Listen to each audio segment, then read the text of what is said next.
आयशरच्या चोरकप्प्यात अवैध मद्यसाठा 23,13,000चा मुद्देमाल जप्त। मालेगाव राज्य उत्पादन शुल्काची धडक कारवाई।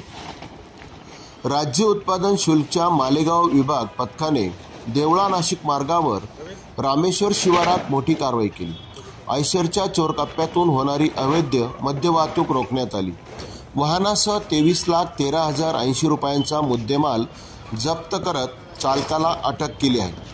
राज्य उत्पादन शुल्क विभागाचे आयुक्त डॉक्टर विजय सूर्यवंशी यांच्या आदेशान्वये नाशिक विभागीय उपायुक्त उषा वर्मा, अधीक्षक शशिकांत गर्जे यांच्या मार्गदर्शनाखाली ही कारवाई झाली। मालेगावचे निरीक्षक लीलाधर पाटील, दुय्यम निरीक्षक हर्षराज नामदेव इंगळे, सहाय्यक दुय्यम निरीक्षक वंदना देवरे यांच्या पथकाने शनिवारी रामेश्वर शिवारात नाशिक रोडवर सापळा रचला। संशयित आयशर MH08W7722 ची तपासणी करण्यात आली।